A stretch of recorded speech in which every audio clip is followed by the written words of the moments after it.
Bosun Osifowora is a political analyst and also a lawyer. Good morning, sir. Good morning. Thank you for joining us. Here. Dr. Ajibola Banire is also a friend of the house. He's a political development strategist, joining us to analyze the rally as well. Good morning, gentlemen. Good morning. We all screamed when we saw the crowd. Joshua started to have palpitations just seeing the crowd from the screen. But did that surprise you at all, especially for Asiwaju Bola Ahmed Tinubu, earlier City Boy, who did look like it was a homecoming for him, coming back to the state where he had taken helms of affairs of some years back. What does it rally mean for you? What is your overview of how it went now? It was a statement, and it was well made. And, you know, it was a case of this is my hood. And it was heavily assisted by, you know, we said earlier, like the two Surulere boys, I mean, pardon the expression, you know, Femi and Femi, the speaker, Femi Gbajabiamila, and also the governor, Mr. Governor, Babajide Sanwo-Olu. That's their hood. So, I mean, you could rest assured that everything was going to go smoothly, which it did. Then also the crowd. At some point, I was scared for, you know, the way people were coming in. And Doctor even said earlier, I know it's still good to say it, how early people were coming in. I'm also a Surulere boy, so, and as early as possible, I saw people trooping in, all, you know, kitted for the thing. I was like, what's going on? And the trip for me was that there was no casualty, and then also, at the end of the whole thing, the way they went about everything, it was well organized, it was well planned, and it was more of a carnival. It was a happy time for them, and you could see the support, you could see the smile, you could see how overwhelmed people were when even the presidential candidate couldn't come in at some point. You know, I saw some things on Twitter, and then before I go into that, despite, you know, the fuel situation, the whole thing in the country, the way people were trooping in, it was actually a case of renewed hope. And I hope and pray that the hope is actually realized. I mean, it wouldn't be dust like the last time we had Hope 93, and you know. So, but basically, you could see the excitement, you could see the organization. Everything was near perfect. Dr. Banire, I mean, you were right there on ground. You were talking earlier how surprised you were, even while you were still napping. You saw people coming in as early as 2 a.m. How was that for you? You know, I've said this once before on this show, that, you know, one of the ways we are going to make progress in Nigeria is to reignite people's hope, the citizens' hope. You know, there will be progress, which was what I said a few months back.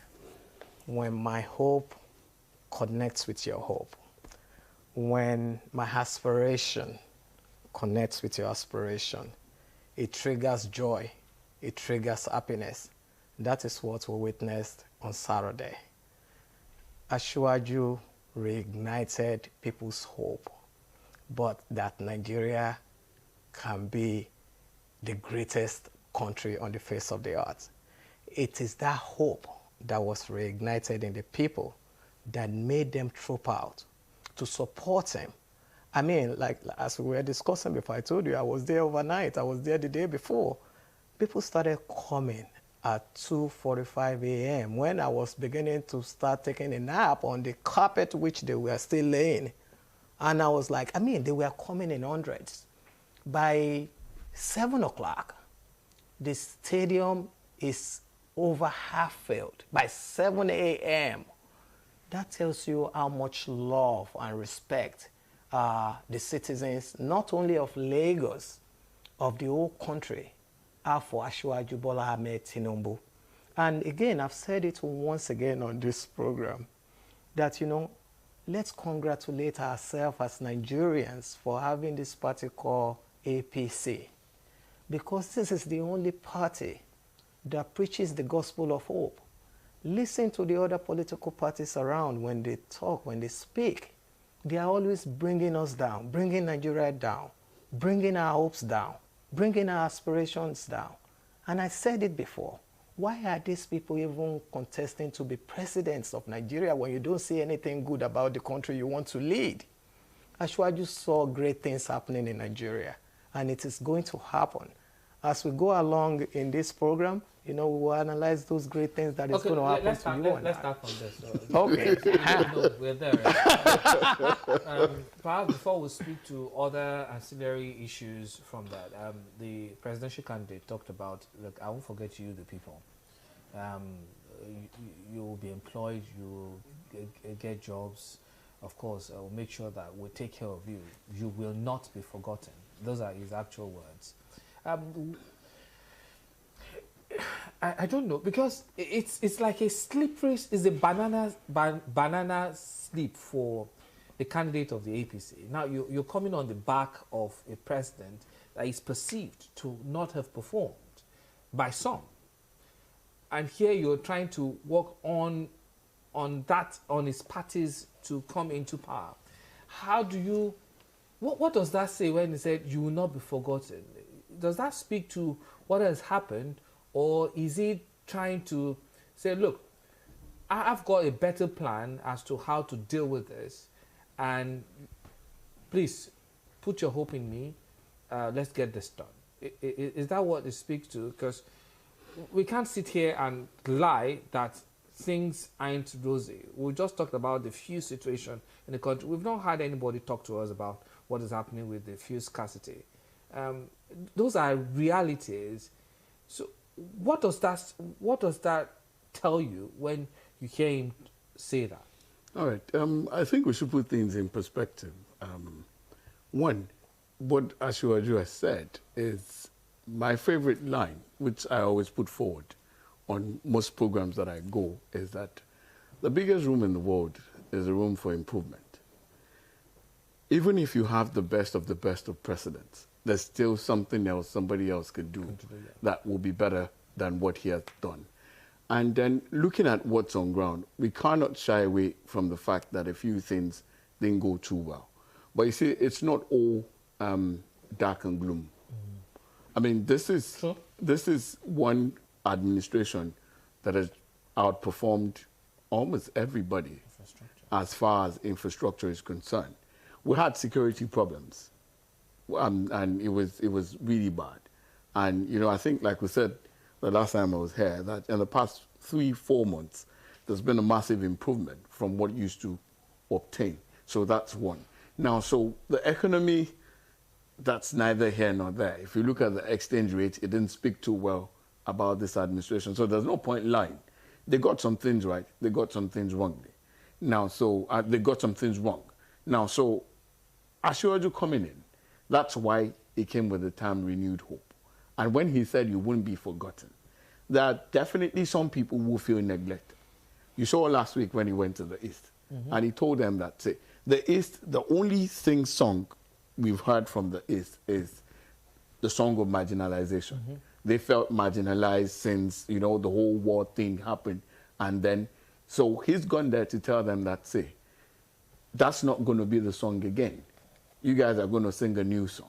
Now, and then for his person, this is somebody we have seen. He's tested, he's trusted. Everybody knows him. Everybody knows what he can do. We've seen him fight for for emancipation of this country from the military. We've seen him, taking office. We've seen what he could do. We've seen products from him come out. Now, so at the end of the day, when he says you won't be forgotten, it's a hope message, and it's a message that people can take home. We've had people promise us all kinds of things, but we've not had this kind of promise before. So for him to say that, and you saw the joy on the face of the people, the takeaway for me, apart from what was said, was still the point when I think it was K1 that was singing, and El Rufai, the clips are there. They were telling him that, tell those people, they wanted to round off and go because they had some other things. And he was like, stop, stop, stop. At some point, Asiwaju literally told them at the back that they won't stop. They wouldn't stop. Just allow them. At some point, they had to just like, well, let's be going. But everybody saw, this is not the first time somebody is coming to tell people things. We've had things in the past. But they know that this man is a man of his words, and he's somebody who could do what he has said. That's why you saw, people elated and the hope renewed in them. So for me, him saying that you won't be forgotten, he knows what he's saying, and the message resonated with the people. And at the end of the day, it was a connection of mind, ideas, ideals, hope, and everybody coming together. And I think, like Doctor said, hope connecting, and then before you know it, what you have, Nigeria is looking better. Dr. Banire, just an offshoot what Mr. Osifowora has said here. The statistics we have on the table as of today by the National Bureau of Statistics, 133 million people living below the poverty line. Of that number, over 120 million are in the rural areas. As the campaign begins to move from zone to zone, as we go into the southern part of Nigeria now, where we have most of these rural areas and rural dwellers who are living in poverty and are searching for hope. For Lagos, no big deal. I mean, this is home for Asiwaju Bola Ahmed Tinubu. But for the south, moving into the southeastern zone, what should be the talk point for him? Every vote counts. Going forward, every vote, every finger is what Asiwaju Bola Ahmed Tinubu will need on that ballot paper. What should be the message to the people who are not from his area, but now he's moving further down, even though we know how much friends or how much he knows the country as well. What should be the message to these people? Let me respond to your question by first addressing what you said about the perception of some people, quote unquote, that things are not going well in Nigeria. See, those perceptions are from the people that we've given the opportunity to rule Nigeria before. We gave them that opportunity. It's not that they don't want to do the right thing, but they don't know how to do it. They left our Central Bank of Nigeria, they left the doors wide open for people to loot our treasury. We gave them the opportunity to lead. Guess where we ended up? We ended up with 0 functional refinery. We gave them the opportunity to lead this country. They run the country to the ground. This is our time. Please tell them to shut up. This is APC time. We just had it for 7 years plus, and we're going to have it for the next century. We will fix this country. Now, Asiwaju told them, we will never forget you. Yes. He will never forget them. Do you know what that means? That means he will never forget each and every one of us. None of us will ever go to bed hungry. Every one of us will live in decency and dignity. It means no child will be left behind without being educated. It means all our teeming youths are going to be trained with both soft and hard skills where they can thrive in whatever they want to do. I'm not going to forget you. What does it mean for the rural people? It means they will be able to go to their farms and farm without the fear of someone coming to kidnap them. That means what? Better security. Again, going back to those people we've given the opportunity and they ran it to the ground. They couldn't get the second Niger Bridge done. Who got it done? We got it done, right? Look at the railway project. And look at all the different networks of railway projects in Nigeria. Like he mentioned, look at all the infrastructural development. And I said this again. Those are the tangible achievements of this administration. We need to also look inwards into the intangible achievements of the administration. So, come May next year, the best is yet to come. We will not forget you. You and I are going to be smiling. We're going to be living a good life. It's not only about Lagos, but every state. Someone listening to you, I know you've not answered the earlier question, but someone listening to you say, this man is a politician. But this is what politicians say. But we can't be oblivious of our present realities. I don't know whether you drove here today or you came here by helicopter. Okay. But the fact is, we've talked about how our salaries are constantly being decimated by virtue of the fact that, look, we can't even get fuel. The plans you have for your ordinary 2K is no longer 2K. You have to do 5,000 or more. Correct. Just for you to move from Yanokwaja to this place, it's a harrowing experience. Now, if you get the fuel, you will finish the fuel in traffic. I'm not saying it is the fault of Asiwaju, but I'm saying that, speaking to that, is that what he had in mind when he said all that? Perhaps before you answer, as he moves to Bayelsa to talk to people in that region, considering he needs all the votes as much as possible. How do you speak to Nigerians? How do you renew their hope? And that's my question. Okay. How do you renew in the face of... I understand what is happening, but some people don't find it funny. Okay, it's not funny out there. Okay, so you can't be telling me about Niger Bridge. Tell me, I can't relate. I can't relate to, even though it's a good infrastructure. I can't relate to the trains. I can relate to it as an educated person. Now I understand how it binds the network, the country together. But I can't relate to it because the plantain is expensive. I can't relate to it because it's difficult to navigate. All right, thank you. First of all, you know, whoever is out there looking at me and saying this is a politician, I am a scholar. My doctorate is in leadership with specialization in management. So let me now put on my scholar's hat and leave that your politics hat away. Okay.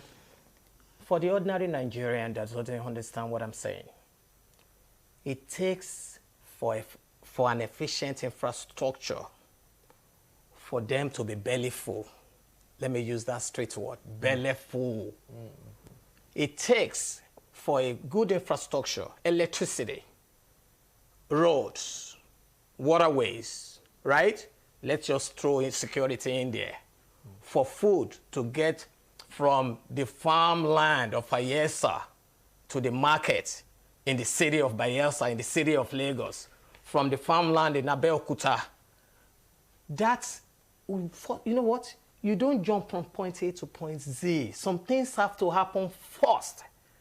Look, it took these people several decades to run this country. We've only had 7.5 years. Back to politics. And we are walking around it. Look at that political art over there. This is the scholar's art, and I'm still repeating it. Asiwaju is telling them, we've only had 7 years. We are building a process that is going to lead to efficiency come May 2023. That is what he is talking about. People need to understand this. You know, it's going to take some time to rebuild what those guys have destroyed. Okay, I like you to jump in here. So how do you convince people that, look, there's renewed hope for you? You need to find hope in me being there for you in the next couple of months, if Nigerians decide. It's very easy to convince people. There's something that Asiwaju said, and people took it wrongly. He said that he was going to continue from where Buhari stops. And, you know,